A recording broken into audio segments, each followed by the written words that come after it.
Acá en la intro siempre cuento cuándo nos conocimos, en el caso de que sea un amigo o un colega con el que trabajé. Pero con Pau la verdad es que no me acuerdo cuándo nos conocimos y seguramente es porque nos conocemos hace más de 18 años. Tenemos una muy buena amiga en común, Andrea Botero, que ya la entrevisté para este podcast, era el episodio número 2. Me acuerdo que las tres alguna vez nos disfrazamos juntas de otoño para alguna fiesta de disfraces. Y también tuvimos la suerte de coincidir una vez en Bogotá y nos hicimos un pequeño viajecito juntas al páramo de Sumapaz, que estuvo hermoso. Ella es una viajera y sabe disfrutar y descubrir rincones ocultos en donde vaya. Pau fue una de las diseñadoras pioneras trabajando con comunidades de artesanos rurales en los 90 en Colombia. Trabajó codo a codo con artesanos en la selva diseñando productos y ahora nos cuenta su experiencia. Buenos días a todos, aquí estoy. Pues extrañamos el calorcito. Bueno, pero para ir a algunos lugares tenés que tomarte un avión, supongo, ¿no? Sí, pero pues también puedes viajar por tierra a una gran parte del país, a otras partes sí hay que viajar en avión. El país es enorme, tiene el área, más o menos el doble del área de Finlandia y un poquito más de habitantes. ¿Cuántos habitantes tiene Colombia? Cerca de 50 millones. Ahorita están justamente haciendo un censo, pero no está saliendo tan bien como debiera. Pero sí, cerca de 50 millones. Bueno, contanos, Pau, ¿qué te trajo por acá? ¿Qué te hizo venir a Finlandia? Desde siempre, desde joven quise viajar, me encanta viajar y conocer otros lugares y otras maneras de ver y de hacer y de pensar. Yo estudié en la Universidad Nacional, terminé mi carrera de diseño industrial en el 96. Trabajé por 5 años con Artesanías de Colombia, que es una entidad estatal que apoya al sector artesanal, y al cabo de 5 años sentí que era el momento adecuado para ir a estudiar al extranjero y apliqué a la Universidad de Arte y Diseño de Helsinki a una maestría en diseño y me aceptaron y viajé a un lugar supremamente exótico. ¿Tenías ya amigos acá? ¿Cómo se te ocurrió Finlandia? Una amiga en especial que también con la que estudiamos juntas en la Universidad Nacional ya había llegado a estudiar a Finlandia un par de años antes. Y pues cuando estaba haciendo como mi investigación, mi paneo de opciones para ir a estudiar en el extranjero, hablé con esas personas que habían ya salido del país a otras latitudes y ella me contó sobre la exótica e interesante Finlandia y la posibilidad también de poder estudiar con financiación estatal, con hacer los estudios subsidiados, que para mí era un factor crítico. De otra manera no podría hacer estudios en una universidad privada, esa no era una posibilidad. O sea, los estudios estaban financiados porque en Finlandia la educación es gratuita a nivel maestrías. Correcto. Era gratuita. Sí. Pero aparte de eso tenías financiación colombiana, ¿no? Yo solicité un préstamo al ICETEX, que es la entidad colombiana que apoya estudios también en el exterior, estudios de educación superior también en el exterior.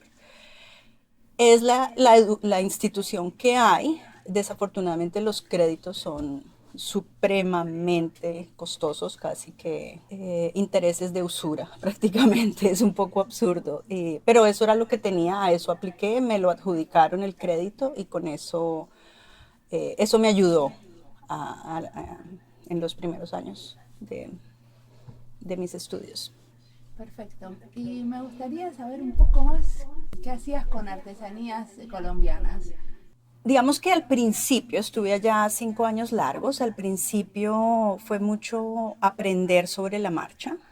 Mis intereses durante la universidad fueron sobre el tema cultural, el tema de conectar el hacer del diseño con con el contexto cultural en que esos haceres se dan, con entender el contexto social, político, económico y los ejes que mueven a la gente a hacer las cosas, los valores que hay detrás de esos haceres. Mi trabajo de grado de la Universidad Nacional lo hice sobre la cultura material en Bogotá entre 1900 y 1930. Y a raíz de ese interés por la cultura material, por el estudio de los objetos, fue que fui a dar a Artesanías de Colombia a trabajar. Y empecé primero como a observar qué prácticas había en la organización cuando los diseñadores iban a terreno a trabajar con artesanos, diseñadores por formación, de diseño industrial y diseñadores textiles, algunos diseñadores gráficos, diseñadores de empaques. Yo observaba que si bien pues estaban haciendo cosas interesantes para apoyar a los artesanos en el desarrollo de sus productos, también resultaban muchas veces quedando el hacer de los artesanos supeditado al hacer del diseñador. Y observaba que faltaba una cooperación más beneficiosa para el artesano, porque en esta relación entre el diseñador de formación académica y el artesano que está en la selva de Colombia, en cualquier lugar, pues ahí hay unas relaciones que también se pueden mirar desde el punto de vista de la distribución de poder. Y evidentemente el diseñador con formación académica que viene de la ciudad tiene más poder que el artesano. Y muchas veces esos diseñadores olvidan eso, olvidan ese poder que tienen y empiezan a generarse dinámicas en donde el artesano resulta ser el menos beneficiado cuando se desarrollan productos con las comunidades. Productos que igual van a terminar en los mercados, desde el punto de vista de ingresos y de desarrollo económico de las comunidades artesanales, pues ese es un fin último, el aspecto económico y de desarrollo pues de sus comunidades en términos de ingresos. Pero también está el otro aspecto de cómo se desarrollan esas producciones de esas comunidades artesanales en su contenido de patrimonio cultural, de cómo se transfieren los saberes y las tradiciones, qué tipo de acciones realizan los diseñadores, qué tipo de intervenciones y cómo caracterizamos esas intervenciones de la mejor manera para que el artesano, las comunidades artesanales se beneficien y puedan aprovechar todo ese input que llevan esos diseñadores a las comunidades artesanales. Y en esa situación, ¿quién toma las decisiones de diseño? ¿Cómo se decide cuando hay un poco de fricción? Hay un tema, cuando dices fricción, yo pensaría que no se da fricción o no, es raro que se den fricciones, o al menos estoy hablando de esa época en la que yo trabajaba con los artesanos. En los 90s, a finales de los 90, no se da fricción porque hay como una tendencia de las personas del campo a complacer. A complacer al visitante, al señor o señora muy educado que viene de la ciudad. Entonces, por eso hablaba yo del poder que tiene ese diseñador que va al campo. Él tiene ese poder y sabe que es difícil que los artesanos, por su condición, vayan a contradecirle.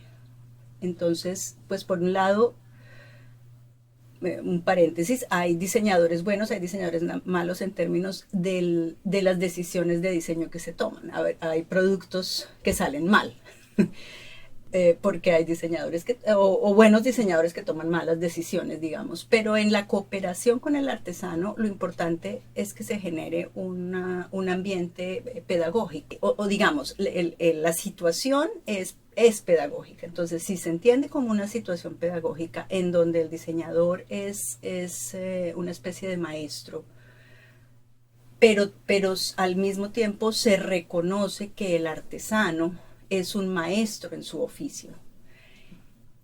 En la manera en que empezamos a caracterizar esa situación de cooperación entre artesano y diseñador, en donde hay esas fortalezas que están en juego, en esa medida se generan mejores relaciones, mejores discusiones sobre qué decisiones de diseño tomar. El diseñador por lo general sabe más y conoce más de los mercados y de qué tipo de productos podrían llegar a ser exitosos en la ciudad, en los mercados urbanos, que es por lo general en donde esa artesanía, esos productos artesanales se vendería. Y se hacen intervenciones de manera que se pase de una artesanía, digamos, más elemental y con menos contenido cultural y de más baja calidad, que se ve mucho de eso, a una artesanía más elaborada, más refinada, en donde se mejoran en ciertos casos características que se hayan desmejorado en el tiempo. Hay muchos tipos de intervenciones y de problemas a resolver según la comunidad, si es comunidad indígena, si es comunidad tradicional rural más no indígena, si es comunidad tradicional urbana. Entonces cada intervención requiere tomas de decisiones particulares y requiere mucho conocimiento del diseñador para poder apoyar los procesos creativos de esos artesanos en esos distintos espacios. En unos casos, la toma de decisiones va a recaer sobre todo en el diseñador, porque la situación lo exige, y en otras circunstancias, y si ojalá el tiempo y los recursos lo permitan, hay más tiempo de discutir, de proponer, de analizar con el artesano temas que normalmente ellos no piensan, como por ejemplo qué es diseño, qué son los mercados, qué tipo de ideas y expectativas estéticas tienen las personas de la ciudad en comparación con esas expectativas y percepciones estéticas de esos artesanos con los que ese diseñador está trabajando. Pero entonces hay que tener este tipo de discusiones de una manera que sea interesante y positiva para todos los participantes. Lo que yo observaba en mi trabajo con Artesanías de Colombia es que si bien había diseñadores que comprendían esas complejidades y tenían una sensibilidad para tratar con los artesanos, había otros que no la tenían esa sensibilidad. Entonces se volvía más una relación de que el artesano se convertía no en un artesano creador de sus propias piezas de artesanía, sino se convertía más en la mano de obra del diseñador que decidía qué se hace, cómo se hace, y simplemente el artesano un fabricante de su pieza. Pero supongo que Artesanías de Colombia hacía algo para que eso no pase, ¿no? De alguna manera ustedes deben tener algún modelo o alguna especie de entrenamiento para los diseñadores para que cuiden justamente la relación y cuiden al artesano. Pues justamente esas cosas, esto que estoy hablando, te cuento de lo que yo observaba que no sucedía. Y una de mis preocupaciones en esa época y el trabajo que yo le propuse a mi jefe hacer fue justamente eso, lo que tú acabas de describir. Dije, yo quiero hacer, le dije a mi jefe, yo pienso que es importante reforzar esta parte de cómo se da esa colaboración, de manera que el artesano se beneficie a largo plazo y no de manera inmediata en el modo de obrero al servicio del diseñador de Artesanías de Colombia. Necesitamos un manual de cómo hacer las intervenciones, necesitamos caracterizar mejor los distintos tipos de intervenciones, porque como decía antes, cada intervención requiere intervenciones diferentes, y yo me di, o sea, entre otras cosas, ese fue parte de mi trabajo en Artesanías de Colombia, empezar a profundizar y a llamar la atención sobre esos temas que hasta ese momento estaban un poco o bastante superficiales, digamos. Perfecto. Ahora, ¿nos contás un ejemplo? ¿Qué hicieron? Mi primer viaje. Yo recién había empezado, yo no sabía muy bien en qué me estaba metiendo. El brief de diseño, la tarea de diseño era muy brief, evidentemente, supremamente breve. Ir al Chocó. El Chocó es una región selvática, es la más húmeda en el mundo, con la mayor lluviosidad en el mundo, hacia la costa Pacífico de Colombia, donde viven sobre todo comunidades afrocolombianas, y diseñar unas bateas de madera inspiradas o a partir de las bateas tradicionales que se usan para sacar el oro en los ríos de la región. Esa región del Chocó es supremamente rica en minerales, en oro, plata, platino, y ahí va el paréntesis. Y por lo mismo pues ha habido mucha presión sobre los territorios de las empresas mineras internacionales. Y el otro paréntesis, la comunidad afrocolombiana en Colombia pues es de las menos desarrolladas económicamente, de las más deprimidas. Esta región, por la lluviosidad, es una de las más deprimidas en el país. Esta una batea es como un gran cuenco. Sí, de madera. Tallada, el diámetro de la batea lo determina el diámetro del árbol con la que se hace. Entonces ahí también hay un tema pues de cómo, de deforestación y reforestación y ese tipo de cosas, pues que hay muchos temas ligados a la producción artesanal. Bueno, entonces si nos centramos solamente en la tarea de diseño, diseñar unas bateas alternativas a la batea tradicional, y con el fin de mejorar las posibilidades en el mercado de esas bateas tradicionales que venían perdiendo presencia. Entonces, pues una idea básica era hacer bateas que no fueran simplemente el cuenco, sino el cuenco con soportes, todo tallado en la misma pieza de madera. Hice 7 propuestas, yo las diseñé pues en computadora, a escala, con las medidas. Me fui a la selva después de muchas horas de viaje en avión, avioneta, camión, jeep, canoa, hasta que por fin llegué al caserío, al lado del río, de los artesanos, y empezamos a hablar y les cuento quién soy, de dónde vengo. Les pido que no me llamen doctora. Siempre a todas las comunidades que llegaba, buenos días, doctora Cabrera. Yo no me digan doctora, yo me llamo Paola, díganme Paola. Bueno, doctora. Y así fue siempre. A eso me refería con que es muy difícil que los artesanos cambien el chip y traten a una persona profesional que viene de la ciudad de igual a igual. Y yo como diseñadora hago el esfuerzo de que lo hagan, y con pequeños gestos de ese tipo se logra, y lo entendemos, ellos lo entienden y nos entendemos, y yo siempre logré he logrado generar buenas relaciones con los artesanos por eso, porque yo no asumo una actitud de superior en la relación de poder. Entonces, les cuento a estos artesanos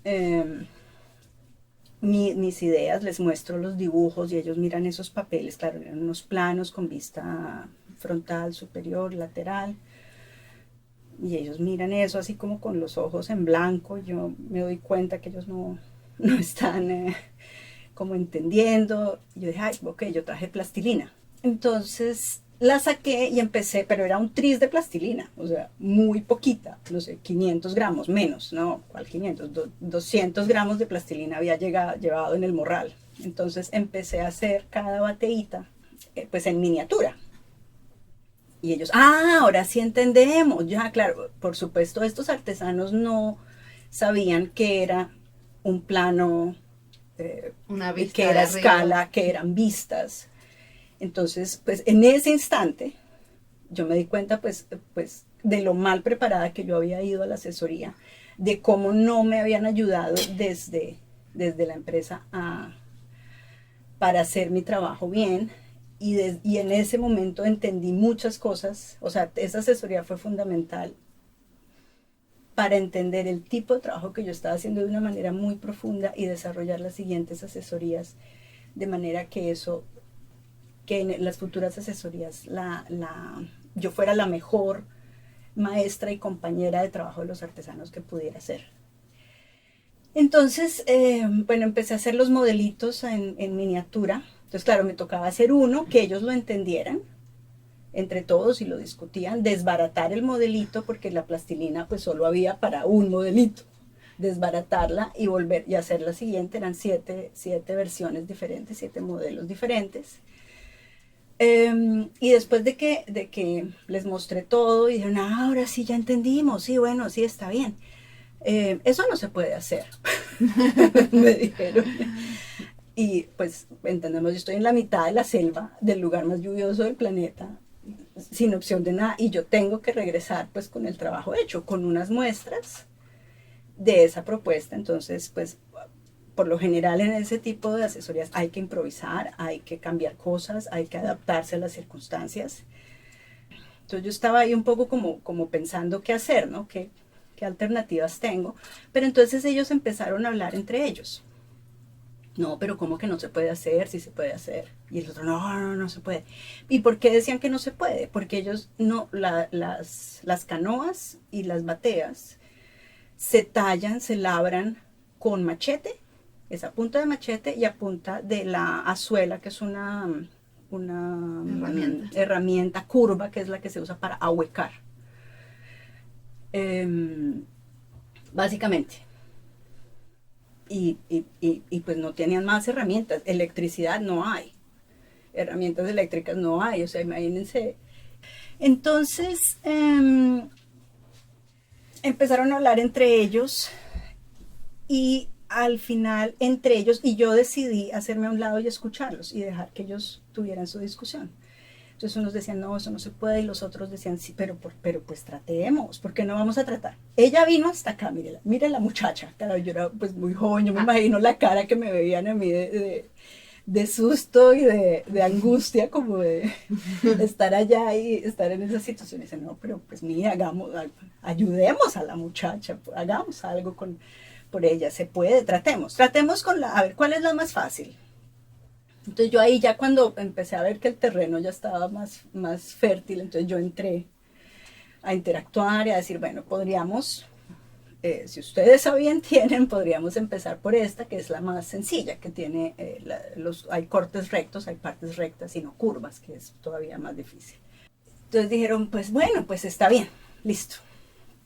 Empecemos, y empezamos una por una. Yo estuve con ellos 7 días y... No, estuvimos 5 días, y uno largo, 1 y medio viajando de ida, 1 y medio viajando de regreso a Bogotá.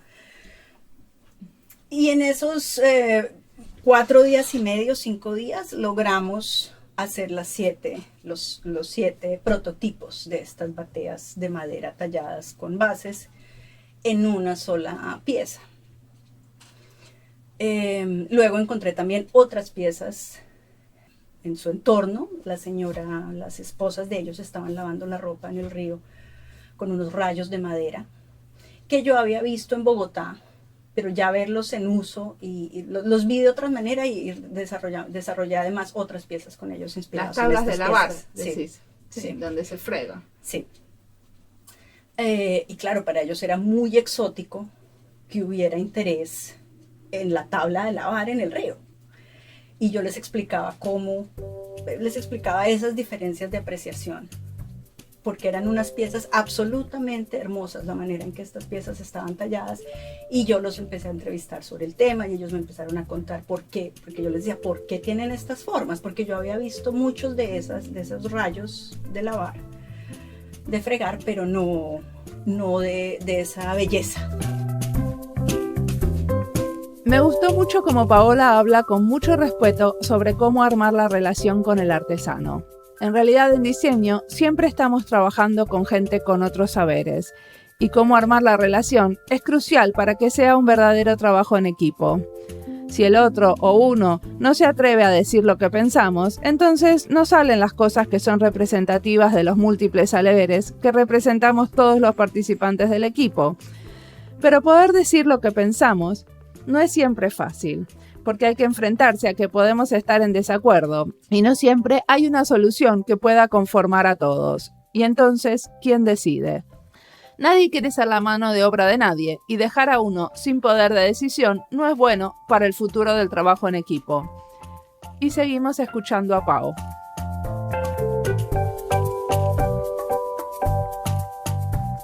Entonces, ¿cómo? A propósito de estos artesanos de las bateas que son afrocolombianos, a mí pues trabajar con esas comunidades que históricamente han estado como rezagadas,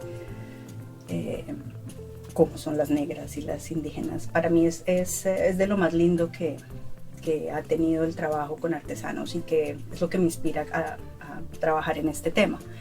Y recuerdo la anécdota de las bateas que te contaba, de esa cooperación con ellos. Terminamos las piezas, logramos entre todos ponernos de acuerdo para sacar ese proyecto adelante.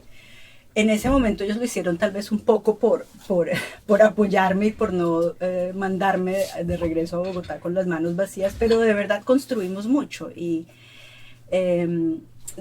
logramos hacer estas piezas lindas que llevé a Bogotá y han sido muy bien recibidas en el ámbito profesional y en los mercados desde entonces. Es un éxito en términos de diseño porque las piezas, además de los retos de la primera asesoría, como piezas afrocolombianas con intervención de diseño, son realmente exitosas porque hay un proceso de participación en todo el desarrollo del producto de los artesanos y son un éxito porque realmente tienen ese espíritu de lo afrocolombiano en cuanto a la estética de las piezas, y por eso mismo yo creo que han sido también recibidas por los mercados urbanos en Bogotá y Medellín de esas piezas artesanales. Y con esa intervención, como les decía, yo aprendí de todos los retos que tienen los diseñadores para trabajar con artesanos, para trabajar en ámbitos, digamos, pedagógicos. Los diseñadores también somos pedagogos de muchas maneras, pero hay unos ámbitos en donde eso se hace fundamental. Y cuando vine a Finlandia a estudiar, a hacer mi maestría, pues una de las cosas que yo quería hacer era tomar distancia sobre eso que yo estaba haciendo durante tantos años en Colombia y pensarlo mejor, desarrollarlo, caracterizarlo. Y eso es lo que estaba haciendo en todos estos años, al tiempo que he trabajado en educación, tanto con grupos artesanales como con grupos, digamos, en el ámbito académico, con estudiantes de la Universidad de Helsinki, de la Universidad de Aalto, y en los últimos años también con mi compañero diseñador de mobiliario finlandés hemos estado también dictando cursos de diseño en Colombia. Contanos de eso, quiero un poco de lo que estás haciendo hoy en día. Por lo que estaba diciendo, es algo que me interesa, o sea, compartir lo que sé, lo que conozco y cómo comprendo mi realidad desde el diseño, compartir eso con otros es para mí como muy gratificante. Y con mi compañero, con quien hemos ido muchas veces a Colombia, siempre que vamos, durante muchos años decíamos, sería buenísimo poder hacer algo acá en Colombia, hacer algún curso, compartir lo que sabemos, ver cómo trabajamos con los estudiantes de Colombia, qué tan diferente será de trabajar con los estudiantes de Finlandia. Hasta que por fin pues empezamos a hablar con gente en las distintas universidades. Y al final hay una persona en una universidad que tiene, digamos, más conocimiento y más interés, un interés particular en el diseño nórdico. Entonces a él le llamó mucho la atención y decidieron invitarnos a hacer un curso de verano. Que ahora ya están haciendo hace varios años, ¿no? Sí, ya lo hemos hecho 3 veces, ojalá podamos seguirlo haciendo, pues la financiación del proyecto es costosa, pero esperamos que se pueda seguir haciendo, ojalá. Cada año hay que ver qué pasa con el presupuesto, pero ha ido bien. Entonces, pues como siempre, las personas que quieren servicios de diseño, sean académicos, pedagógicos, lo quieren todo, ¿cierto? Son supremamente ambiciosos y una labor del diseñador es decir, bueno, no, en el recurso tiempo, con el recurso dinero, alcanzamos a hacer esto. Pero presentamos la propuesta desde el punto de vista de hablar de lo nórdico. Entonces, en lo práctico, el curso es un curso de diseño de mobiliario de 2 semanas y media, casi 3 semanas. Es un curso de verano. Entonces, es un tiempo supremamente corto. Y lo llamamos visiones nórdicas, diseño de mobiliario, visiones nórdicas. Entonces, al tiempo que estamos haciendo el desarrollo de una propuesta de mobiliario con los estudiantes, estamos hablando de todo el ethos nórdico y finlandés del hacer, de las aproximaciones estéticas, del minimalismo, de la practicidad en el hacer, de cómo se deja de lado lo superfluo, se deja de lado lo elitista, y cómo todo, digamos, hay una tradición en el diseño de quitar todo lo que sobra para dejar la esencia. También hay una tradición muy grande de la gente haciendo sus propios muebles o construyéndose su propia casa. En mi casa, por ejemplo, hay muebles hechos por el abuelo de Timo. Sí, y eso también, entonces, cuando hablamos con los estudiantes en Colombia, les contamos por qué. Entonces, eso que tú mencionas tiene que ver con la educación, porque en el sistema educativo desde siempre, desde que son niños, ha habido todas estas clases de manualidades, pero manualidades avanzadas, ¿no? De trabajos en maderas y sí. de textiles, todas estas cosas de la economía, porque digamos que hay un principio en Finlandia que esas son cosas básicas que todo humano, todo ciudadano debe saber. Y que también hay una manera de aprender que es haciendo, a partir de como el contacto con la materialidad. Exacto. Y esto se ve en todos los distintos aspectos de la vida y de la educación. Entonces, todo ese tipo de líneas, digamos, de aspectos que marcan el hacer en los países nórdicos y en particular en Finlandia, se los vamos transmitiendo a los estudiantes en Colombia al tiempo que vamos desarrollando la propuesta de mobiliario de cada uno. Y ha sido muy, muy exitoso, ¿cierto? Entonces hablamos de cómo el sistema educativo en Finlandia es gratuito desde la preescolaridad, cómo el aprender haciendo es clave durante todos estos años, cómo no hay educación privada.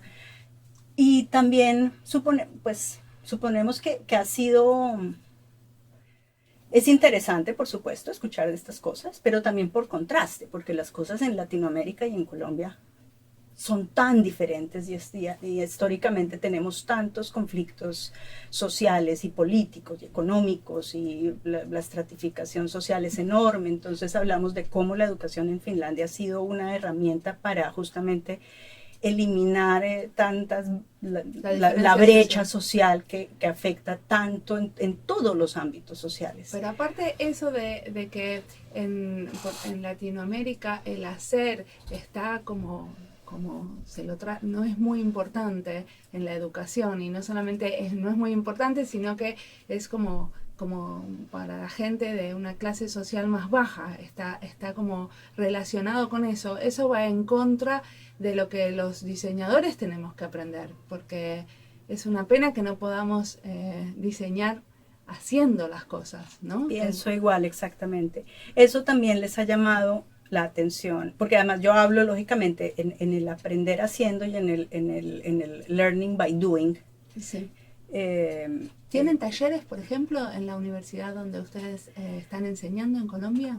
Y ahí es donde producimos los prototipos. También ha sido muy exitoso el curso porque en 2 semanas y media los estudiantes logran hacer unos prototipos bastante avanzados. Con esta metodología del aprender haciendo y un enfoque supremamente práctico, logran hacer estos prototipos. Entonces también eso les emociona, ver que ellos pueden lograr en 2 semanas y media ese nivel de refinamiento y de avance. Ellos dicen, pero todos los cursos deberían ser así. O sea, ¿por qué no? ¿Por qué en todos los otros cursos especulamos y especulamos y especulamos, pero no logramos concretar? Entonces también hacemos esa comparación pues, o sea, digamos, señalamos lo que tú estabas señalando antes, que hay una falta de aplicación práctica que beneficie, por ejemplo, en el caso de ciertos tipos de diseño, a las comunidades o a la sociedad, o cierto sea diseño, una pieza de diseño inmobiliario, o un edificio, o un servicio. Hay una como una desvinculación entre la teoría y la práctica. Entonces, ¿qué pasa con estos muebles que hacen los estudiantes? No, pues son unos ejercicios bastante especulativos a nivel, no son prototipos de producción, son unos modelos muy avanzados, pero funcionan, son modelos funcionales. Algunos tienen posibilidades de seguir en un proceso de desarrollo de producto, pero pues hacer un proceso de desarrollo de producto, de cualquier producto, generalizando, puede durar un año, por lo menos. ¿Y eso es algo que hacen o hay como un curso que siguen ahí para...? Por ahora no, todos los estudiantes o la mayoría lo han pedido. Ellos dicen, no, pero o sea, este curso debería durar todo el semestre, no debería ser un curso de verano. Esto es fabuloso. No, pero si es el mismo curso que dura todo el semestre, entonces te tendrías que volver a Colombia y eso no queremos. Pues digamos que lo que les hablaba antes de lo que hemos hablado con mi compañero, que nos interesa viajar y hacer cosas en otras latitudes y compartir lo que aprendimos, pues dentro de ese pensamiento no descartamos el viajar y de pronto quedarnos en otras partes más tiempo. Pero pues son especulaciones, digamos que no lo descartamos, nos gustaría, pero no para irnos definitivamente, sino para ir y volver. En el mundo ideal seríamos viajeros y llevaríamos y traeríamos conocimiento. Porque la idea no es solamente llevar, sino también traer con nosotros experiencias nuevas y que ellos también nos enseñen a nosotros.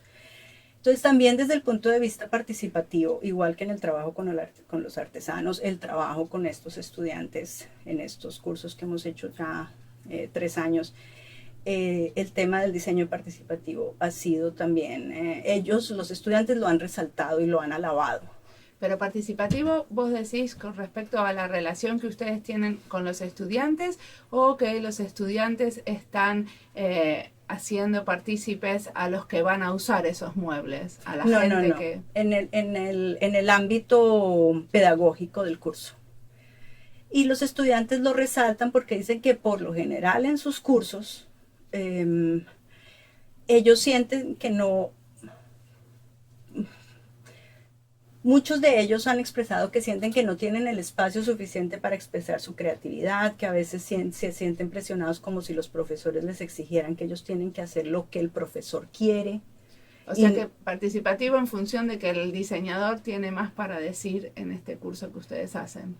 Sí, la idea es que los estudiantes aprendan haciendo, pero si el profesor les dice todo lo que tienen que hacer y no los deja pensar, ni cometer errores, ni equivocarse, pues entonces los estudiantes no aprenden. Pero aparentemente, aunque suena bobo, sí. Aparentemente no, con frecuencia esos estudiantes se han encontrado con profesores que son así, que les dicen exactamente qué hacer y cómo hacer, igual que el profesor con el diseñador que va a trabajar con los artesanos y les dice exactamente, les da un set de instrucciones de qué hacer y cómo hacerlo.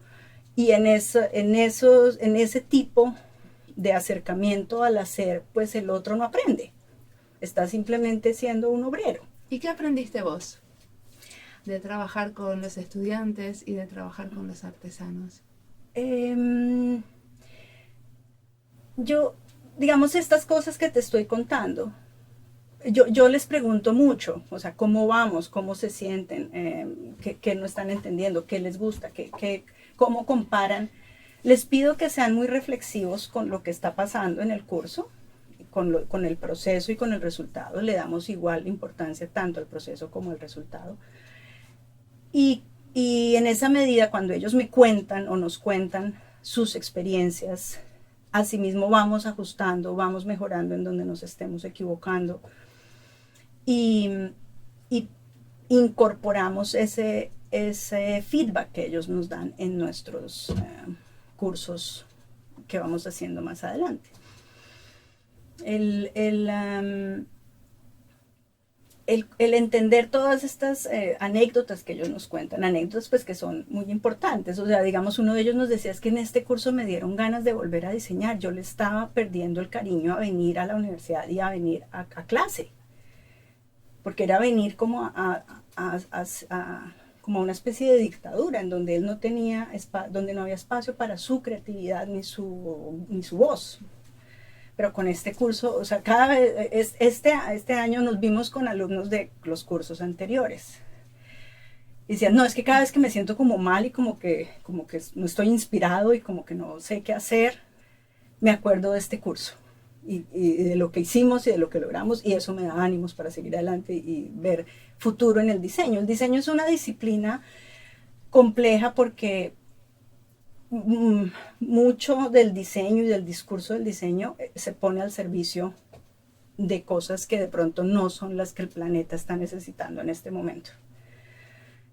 Y pues tal vez por eso muchos diseñadores vivimos un poco como angustiados, entre angustiados y preocupados, y también buscando maneras de poner el diseño, las herramientas de diseño que tenemos al servicio del planeta, de una sí, vida más del sustentable. planeta, de la dignidad humana.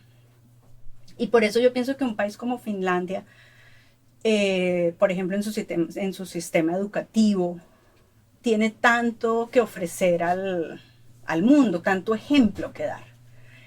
Entonces tenemos todos que defender y cuidar a Finlandia y ver lo valiosa que es, o lo valiosos que son tantos aspectos y cómo nos dan ejemplo, cómo le dan ejemplo al mundo, y no permitir que se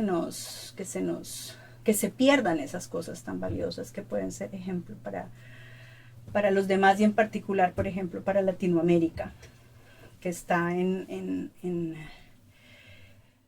bueno, todos los países están en problemas, en momentos críticos de decidir qué tipo de políticas seguimos y qué hacer con la educación, con la salud. Es clave que tengamos buenos diseñadores, que Sí. sepan trabajar con el otro y que sepan y que quieran ayudar al planeta, que tengan Claro. pues esta... Y también es curioso que las disciplinas del diseño, digamos, el diseño gráfico, por ejemplo, es mucho más fácil de entender para una mayoría en la sociedad, ¿cierto? El conocimiento general que hay de gráfico ya da una idea, pero cuando uno dice soy diseñador industrial, o soy diseñador de servicios, o soy diseñador de pedagogías, de interacciones, la mayoría de la gente queda un poco loca, pero en general la idea es mejorar las experiencias a través del diseño, pero experiencias no en el sentido simplemente superficial, sino las experiencias que nos dan dignidad humana. Aprendí varias cosas en esta charla, pero la que me quedó más impregnada es que el diseño puede ser una herramienta de conservación de la cultura. Y en este caso es muy claro porque ella y los artesanos pudieron rescatar un saber manual ancestral y ponerlo en beneficio de nuevos productos que se pueden vender en el mercado colombiano. Conservar esos saberes es una parte de cultivar el respeto al patrimonio nacional y a la vez renovarlo.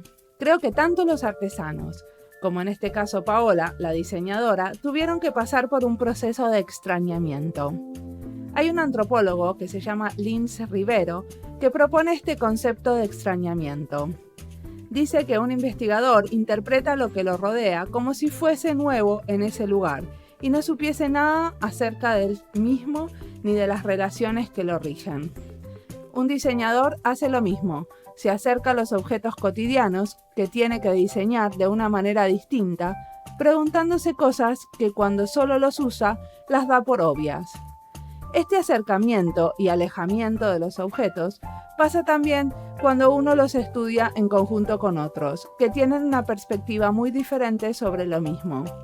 y así salieron productos más ricos e interesantes, quizás también más innovadores y por eso muy exitosos todavía hoy. La música del podcast es del disco Fest de A.A. Alto, utilizado con licencias Creative Commons con